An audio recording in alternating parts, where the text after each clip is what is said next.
ते घेतली का नाही घेतली का त्यांचा पक्षांतर्गतचा प्रश्न आहे. त्याच्यामुळे तो पहिला बी होताच आणि आता पण आहे. आम्हाला त्याचा काही फरक पडत नाही तो झालाय का नाही झालाय का. पण एक गोष्ट मात्र खरी आहे की अजितदादाला हे असले इगार का सुस्तेत कळत नाही की इतक्या जातीवादी लोक पोसायचे आणि राज्यात जातीय तणाव निर्माण करायचा ते अजितदादांना का कळत नाही. आणि त्याचबरोबर अजितदादांचे जे आमदार आहेत सगळे मंत्री आहेत यांना बी का लक्षात येत नाही की तुमच्या मतदारसंघातले म्हणजे जे अजितदादाचे राज्यातले आमदार आहेत मंत्री आहेत त्यांच्या मतदारसंघात जे मराठ्यांचे पोर आहेत त्यांना आरक्षणामुळे नोकऱ्या लागणार आहेत, शिक्षण मिळणार आहेत, राज्याच्या केंद्राच्या योजना मिळणार आहेत, सुविधा मिळणार आहेत, नेमक्या त्याच मिळू नयेत म्हणून तो हमेशा विरोध करतो मराठा समाजाला, मराठा समाजाच्या आरक्षणाला. हे जातीवादी लोक पोसायचं हा काय प्रकार आहे अजितदादाचा. कारण तुम्हाला याच्यातलं सांगतो की अजितदादांना याचे खूप मोठे परिणामाला सामोरं जावं लागणार आहे. अजितदादा प्रत्येक वेळेस प्रचंड मोठी चूक करतायत. कारण याला मंत्रिपद दिलं म्हणून म्हणत नाहीत आम्ही, कारण हे जातीवादी असणारे लोक पोसायचं काम कोण करतंय तर फक्त अजितदादा. का करतायत हे कळत नाही. मराठा समाजाच्या लेकराला कुठंतरी आशा लागल्या होत्या की अजितदादा आहे, शिंदे साहेब आहेत, हे आरक्षणाचा कुठं फाटा बसणार नाहीये, परंतु जे आरक्षणाला विरोध करते त्यालाच दिलं जातं हमेशा हमेशा. म्हणजे याचा अर्थ असा होतो की जातीवादी लोक पोचण्याचं काम जाणून बुजून अजितदादा करतायत का अशी शंका यायला लागली. पण मला याच्यात असंही वाटतं परत पुन्हा तात्पुरता आनंद दिला असेल एखाद्या वेळेस जिल्हा परिषद पंचायत समिती आल्या जरा त्याचे 4-5 माकडं जर नाराज होते तर मग आता थोडाफार गुलाल फिलाल उधळते, 2-4 फटाकडे फिटाकडे ते लवंगी फटाकडे वाजते ते थोडे फुसके आणि थोड्याफार उड्या आणते. तात्पुरता म्हणले असते त्या जिल्हा परिषदेला तेवढंच इवळायचं नाही, मग उलीतील उड्या हाणून द्या ढोलं फिलं लावून. मला वाटतं ते तात्पुरता आनंद असेल त्याचा, घे म्हणा, काय फरक पडत नाही त्यांनी. आणि तो किती असला आम्हाला काय फरक पडत नाही. पण मराठ्यांना मात्र सांगतो जर असं होणार असलं हमेशा हमेशा मराठा आरक्षणाचे मारेकरी अजितदादा करून जाणीवपूर्वक घेतले जाणार असले, जाती जातीच्या गुंडाच्या टोळ्या चालवणाऱ्यांना मुद्दाम मंत्रिपद अजितदादाकडून दिले जात असतील, बळ दिलं असतील तर मराठ्यांना सुद्धा या पुढच्या काळात एकजूट राहावं लागणार आहे सगळ्या पक्षातल्या. कारण जरी अजितदादाचे मंत्री आमदार असले तरीही त्यांच्या मतदारसंघातल्या मराठ्यांना आरक्षणाची गरज आहे. आमदाराच्या पोरापुरील सुद्धा गरज आहे, मंत्र्याच्या पोरापुरीला गरज आहे, शिक्षकाचे आहे, बिल्डर कॉन्ट्रॅक्टरचे आहे, व्यावसायिकांच्या पोरापुरींना गरज आहे, शिक्षकांच्या पोरापुरींना गरज आहे. मग कोणी शेतकरी मराठा असू दे त्याचाही गरज आहे. ते अजितदादा जाणून बुजून असं का करतायत हा प्रश्न निर्माण होतोय. पण मला याच्यातून 100% वाटतं की हो छगन भुजबळला काय दिलंय म्हणता आता तुम्ही याला तात्पुरतं नादी लावलं दिसतंय चॉकलेट बहुतेक. मला 100% वाटतंय की तात्पुरता आनंद आहे त्याला जिल्हा परिषद पुरतं दिला असेल, हाना म्हणले असेल थोड्या उड्या आणि पुन्हा त्यांचं विरजन पडल. 100% पुन्हा त्यांच्या आनंदावर विरजन पडन असं वाटतंय. शंका तीच आहे, तात्पुरतं दिलंय.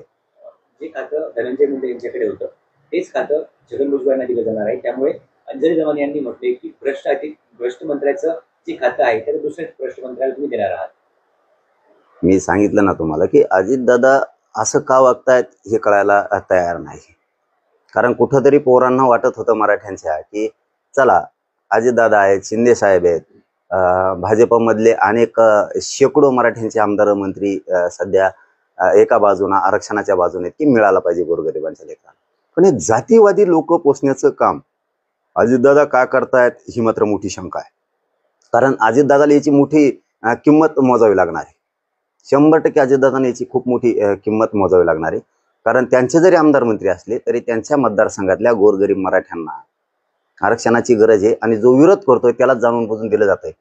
अजितदादाच्या सगळ्या आमदार मंत्र्यांनी विरोध करायला पाहिजे होता की याला देऊ नका, हा जातीवादी प्रचंड.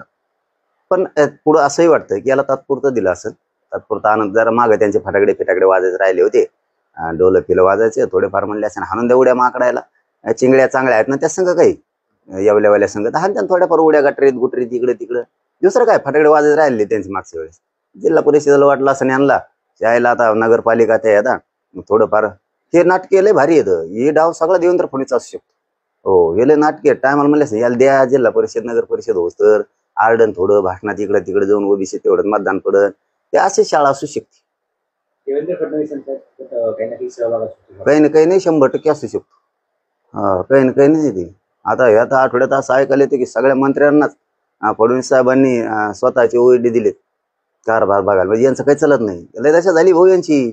तुम्हाला जर नाव सांगायचं ठरलं ना, राजेशाहीत वागलेल्या लोकांची सुद्धा दशा झाली. हे बघा, राजेशाहीत हटत होते अशोकराव चव्हाण साहेब, मुख्यमंत्री होते, दशा काय आहे? नारायण राणे साहेब मुख्यमंत्री होते, काय दरारा होता, काय दशा आहे आता? विखे पाटील साहेब, असे किती सांगू तुम्हाला नाव, शेकोडाने असतील. हे 2-3च घेतलेत म्हणजे हे 2-3 नाहीत. चांगले चांगले मुख्यमंत्री निलंगेकर, आमचे राणा साहेब, किती नाव सांगत मला काही कळत नाही. असे की किती मोठमोठाले घराणे होते, काय दशा केली त्यांनी.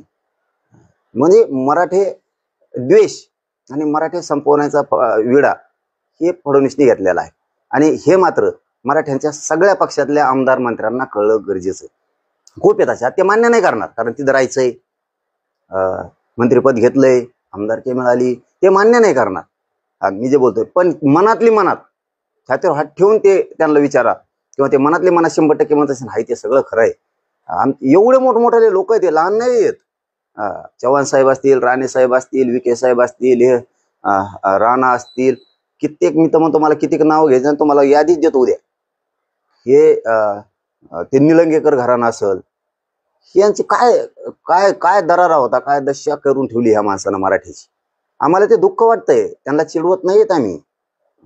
यांनी म्हणजे सगळे खुटीला मानले, आणि ही द्वेष मात्र सगळ्यांनी ओळख केला पाहिजे. शिंदे साहेब सुद्धा चालून द्या ना, शिंदे साहेब बघा इथे आलेत. मी कितीक नावं सांगू म्हणतो ना तुम्हाला. म्हणजे ज्या माणसानं फडणवीसला प्रवाहात आणलं, राजकारणातून पूर्ण फडणवीसचा रस्ताच बाजूला सरकारला होता, त्या शिंदे साहेबाला सुद्धा आज त्यांनी क्रॉस करून टाकलं.